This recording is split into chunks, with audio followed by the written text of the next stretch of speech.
Up until now, the assumption in Moscow has been that the killer approached the student's house from the front and then walked around the back, where, well, they might have slipped through the sliding glass door or that kitchen window. But what if that assumption is just backwards?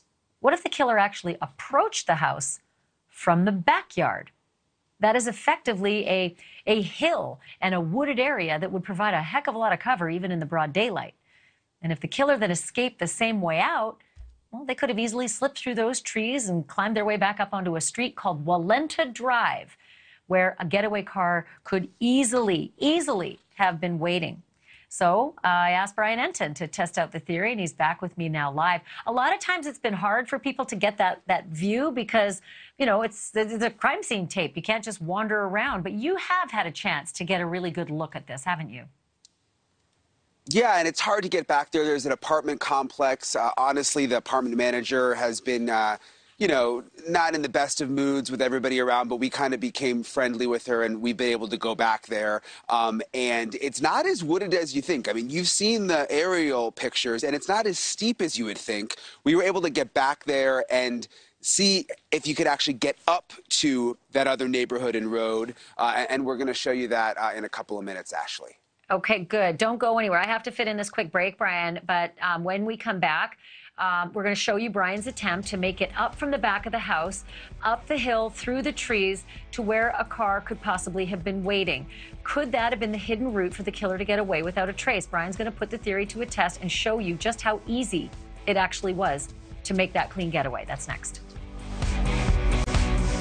We're used to seeing Brian Entin at the front of the house on King Road updating us on the investigation. But today, Brian, you spent some time actually behind the house testing the theory that the killer might have actually approached the crime scene and escaped from the back, maybe even hopping into a getaway car that he'd conveniently maybe parked on the street behind all those trees. So take me there.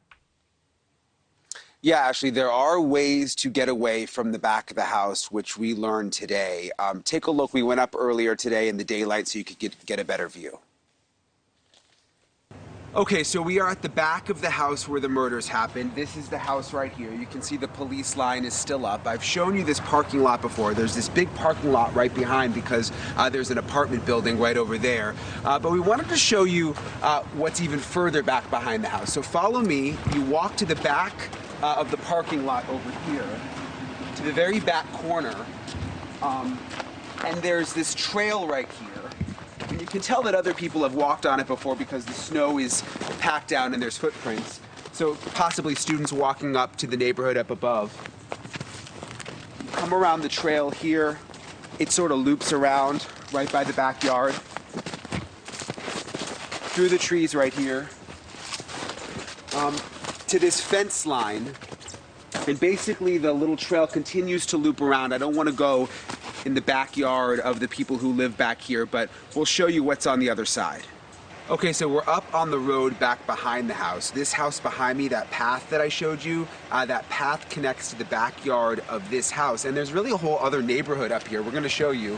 I'm gonna get in the car and drive you up.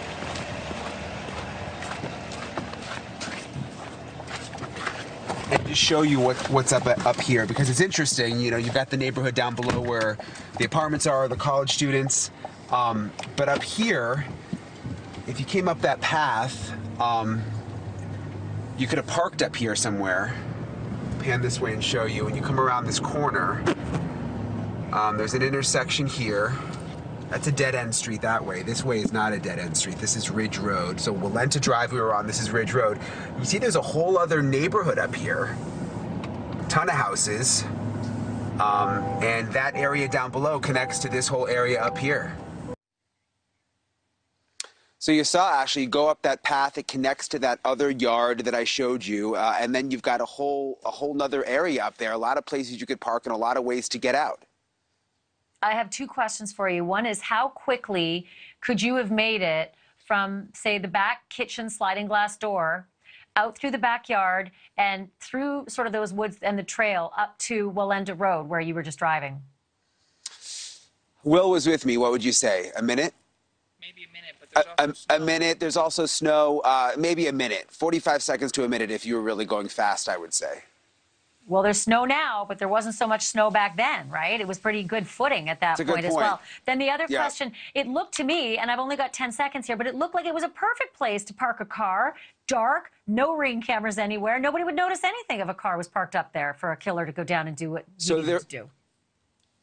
Real quick, there is a ring camera up there at one of the houses. I went and tried to find out if it was new or old. The owner didn't want to talk about it, but there are some ring cameras up there, so hopefully police have checked.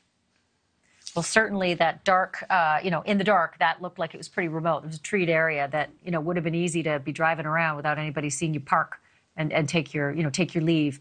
Brian, thank you. Excellent work as always, and I'm so glad you took us there because I've been so curious about that particular area. Thank you for watching. Go to newsnationnow.com to find NewsNation on your television provider, and don't forget to click the red subscribe button below to get more of NewsNation's fact-driven, unbiased coverage.